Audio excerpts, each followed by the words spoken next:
At Leghorn, Italy, one phase of a huge materiel redeployment program involves the salvage and reconditioning of American supplies and weapons left over after the defeat of Germany.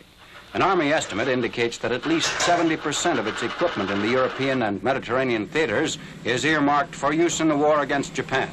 Battle-worn vehicles arriving at this collection point are stripped of motors and other usable parts. Steam cleaning motor blocks and crankshafts before reconditioning. Jeep engines are overhauled and prepared for shipment at the rate of 115 per day. Italian civilians and German PWs are employed at this center under the supervision of Army technicians and mechanics. The job of rehabilitating equipment has been underway for some time. In addition to the depots in Italy, 81 repair bases are now going full blast in France, Belgium, and England. Checking and repair is not the whole job of preparing ordnance, signal corps, and other materiel for the Pacific Front. Differences in battle and climatic conditions require modifications and special processing. Precautions must be taken against corrosion and fungi. Delicate precision instruments must be given waterproofing treatment and packaging before moving into the humidity and tropical storms of the Far East.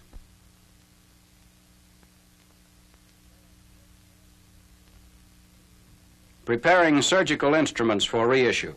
After a thorough cleaning, they're placed in a drying oven with a temperature of 250 degrees.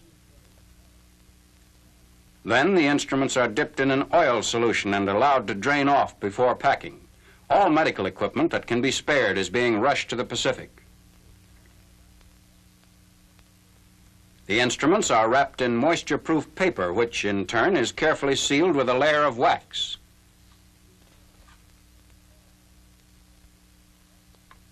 In the small arms shipping sections, rifles which have been completely overhauled are given final check and dipped in a cosmoline vat.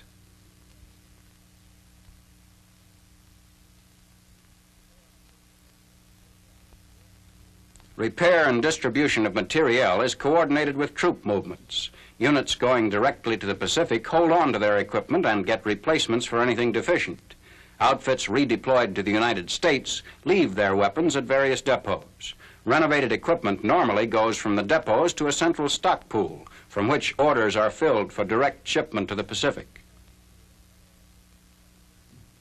General Ox and other officers inspect disassembly and crating operations at the Ordnance Vehicle Park. Central clearing point for all shipments to the Pacific out of this area is the 10th Port Quartermaster in Transit Depot. Loading of Liberty ships goes on 24 hours a day. While materiel movements reach an accelerated pace, troop departures continue out of redeployment centers of the Assembly Area Command. Men of the 156th Field Artillery Battalion, 44th Division, are processed at Camp Pittsburgh, Mourmelon sub-area near Reims, France. The troops pack their own Cosmoline Colt 45 automatics. About 2.5 million men are expected to pass through ETO processing centers.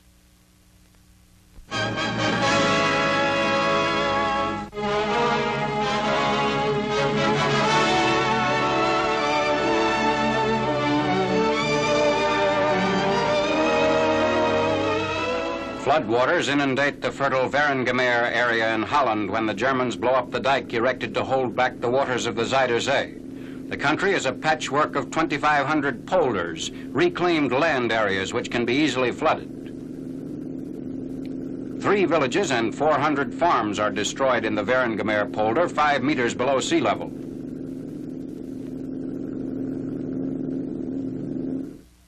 The people salvage what they can from the wreckage of their homes. Although repair work on the bombed-out dikes is underway, Holland's rich agricultural lands are expected to be unproductive for years as a result of the saltwater flooding.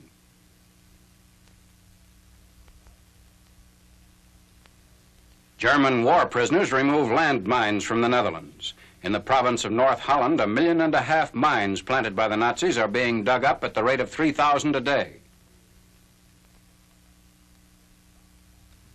Removing a German VB wooden box mine designed for use against tanks and other vehicles.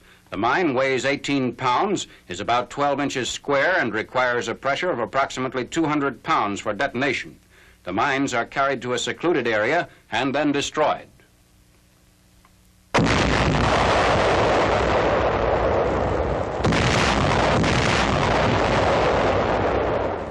In Norway, German prisoners of war are likewise employed to dig up mines which the Nazis planted during their long occupation of the country. Prisoners are compelled to prod and measure known minefields where mines are laid in rows 4 deep. A fuse and charge are used for detonations. These anti-personnel shoe mines are exploded 4 at a time.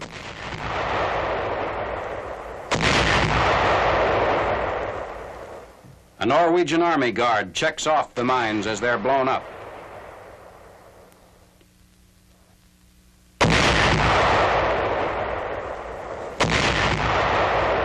The prisoners prod the cleared areas with sticks to make sure no mines are left which might later kill Norwegians. At Esterwagen prison camp, Germany, high-ranking German officers who are known war criminals are demobilized from the German army and made civilian prisoners of war. No longer entitled to privileges awarded prisoner of war officers, they are now to be treated as ordinary criminals.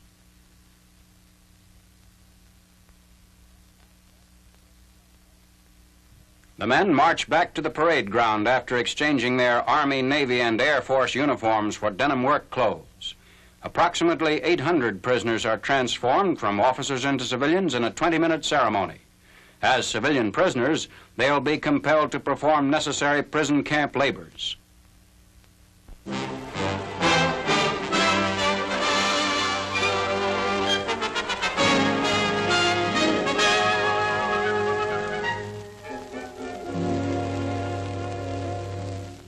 An improvised bit developed by an ordnance officer on Okinawa for cavitizing high explosive shells.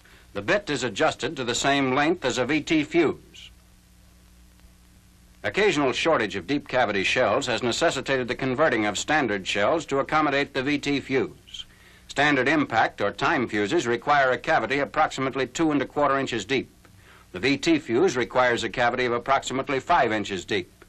In order to use VT fuses with standard shells, the cavity has to be increased the necessary depth.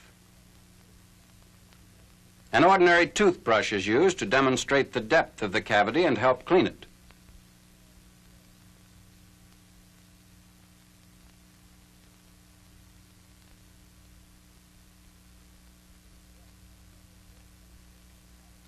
Reports from several theaters indicate that cavitizing has been accomplished either by drilling or by melting and forming. The converted shells are code-marked in pink before being shipped to forward artillery positions.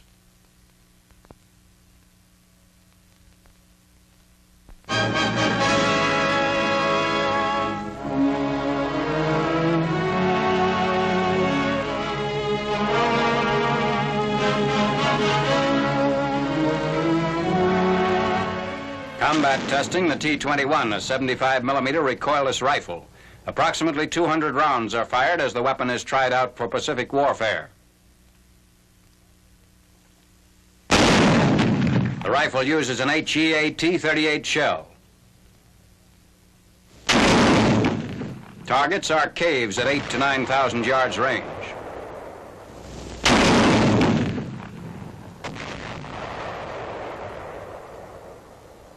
The 57mm recoilless rifle, also in action for the first time in the Pacific theater.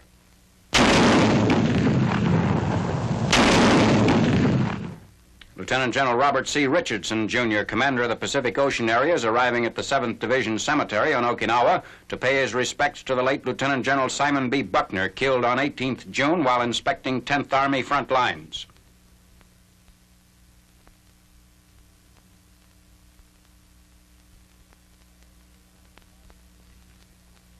General H. Arnold arriving at Yontan Airfield to attend a conference on Air Force problems. Arriving for the conference in another plane is General George C. Kenney, commander of the Far East Air Force, and his staff.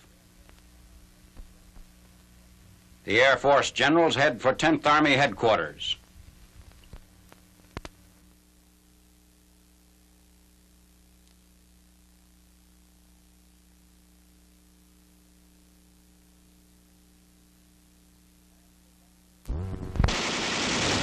Tanks advancing against Hill 89, last enemy stronghold on the island and reported headquarters of the Japanese Army commander.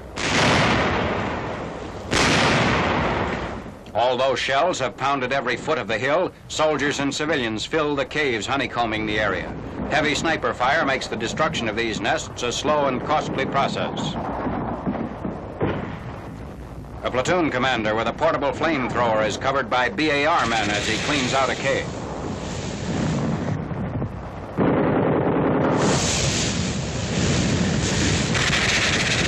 Another cave is blasted by a grenade.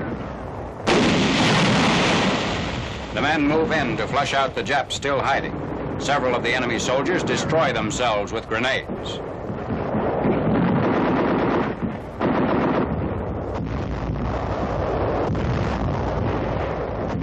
A prisoner who's a native of the island tries to locate a group of approximately 10 Japs in a nearby cave, examining the equipment of a dead Jap to discover whether he's one of the group for whom they're searching.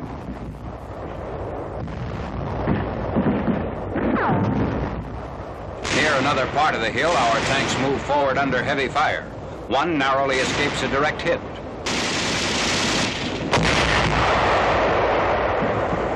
Apparently undamaged, the tank continues in the advance against the last of the island's strong points. Tank machine guns rake an enemy pillbox.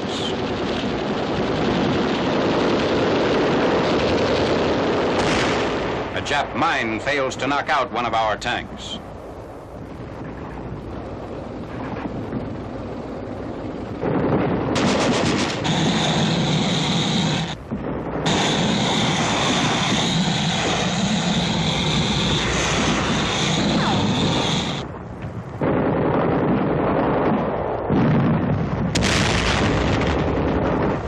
A squad of riflemen deploy to flush underbrush that might conceal cave entrances.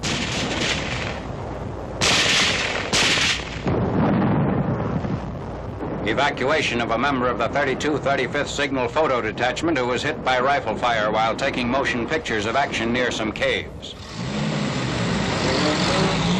Tank flamethrowers burning out one of the few remaining ridges where the Japs are dug in force.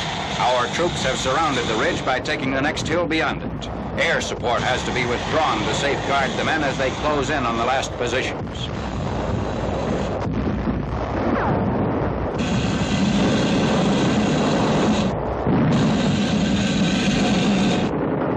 Covered by tanks, the men lay satchel charges to mop up the cave still holding out.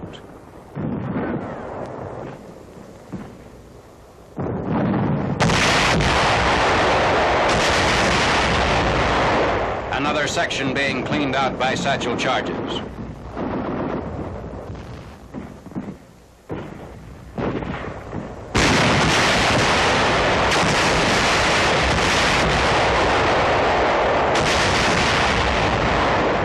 Organized resistance draws to a close. Our troops advance rapidly as the battle for Okinawa ends.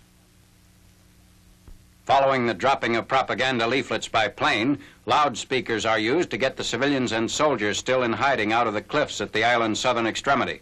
For the first time in the Pacific War, enemy soldiers surrender in large numbers, possibly indicating increased belief in our propaganda unit's frequent assurances of good treatment.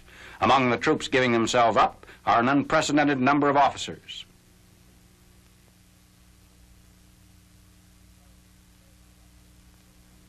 Interrogation of those surrendering reveals many soldiers trying to pass themselves off as civilians. Natives who have lived underground for months are taken to camps for screening and rehabilitation. The prisoner of war stockade at Kadena containing more than 1,500 Japanese.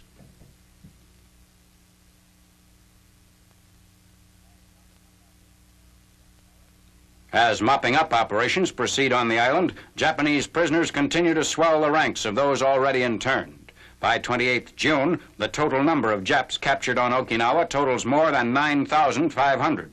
More than 3,000 of these are troops used solely for labor purposes.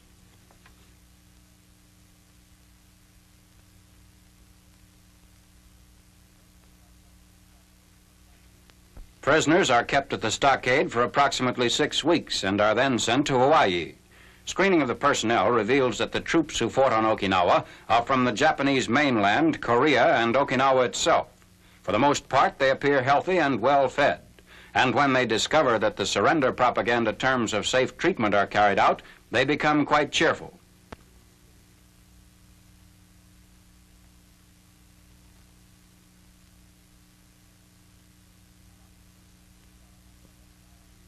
Among the internees are a number of Okinawan civilians who took uniforms from dead Jap soldiers to protect themselves from the cold. They are slowly being separated from the troops in the process of screening. The age range of the prisoners is from 15 to 75. The extreme young and the extreme old are used in labor battalions. Japanese losses on Okinawa, including the men taken prisoner, amount to more than 111,000.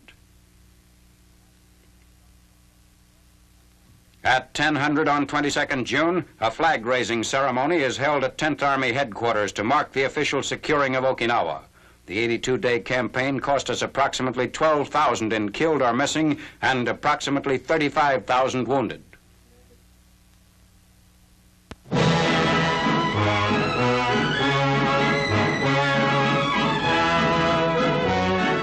Navy films of fleet operations during the Okinawa campaign. Elements of the Fast Carrier Task Force send aircraft aloft for strikes in support of American invasion forces.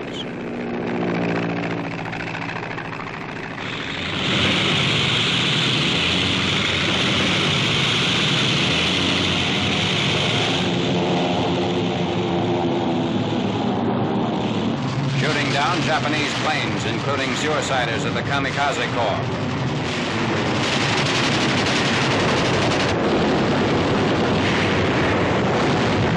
Strafing Japanese shipping and other targets. In a broadcasted statement 10th July, Secretary of the Navy Forrestal said, for more than 18 months, the Navy's Fast Carrier Task Force has kept the Japanese Air Forces off balance. The Navy has sunk more than 250 major Japanese warships and hundreds of merchant vessels and destroyed thousands of planes.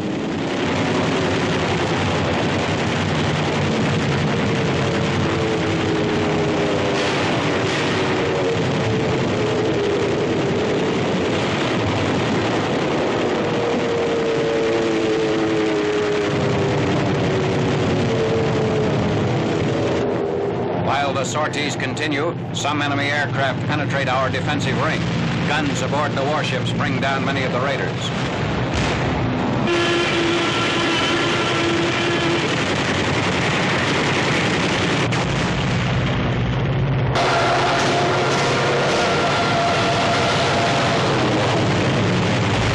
Just released by the Navy, these scenes show the aircraft carrier Saratoga hit 21st February, 2 days after the Iwo Jima invasion. In succeeding months, kamikaze raiders struck repeatedly with record intensity and fury.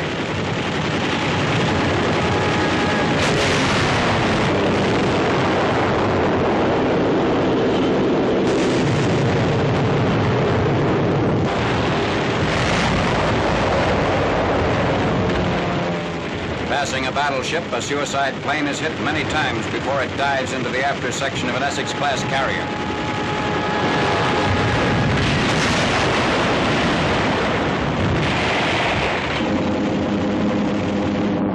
Commenting on damage caused by the Japanese suicide air war, Admiral Nimitz said, the enemy has expended a large number of planes and personnel on missions of this nature with negligible effect on the continuing success of our operations. Some major units of the fleet have been damaged, but no battleship, fast carrier, or cruiser has been sunk. Effective methods of meeting and destroying suicidal attacks have been developed and will continue to be employed to increase the toll of Japanese aircraft shot down by our aircraft and our anti-aircraft guns.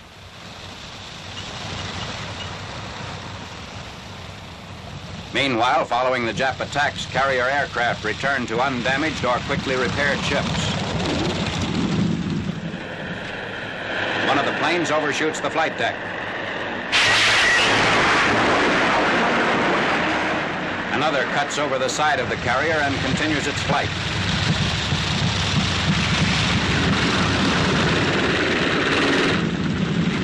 The majority of landings are without mishap as carrier warfare continues closer to the Japanese homeland.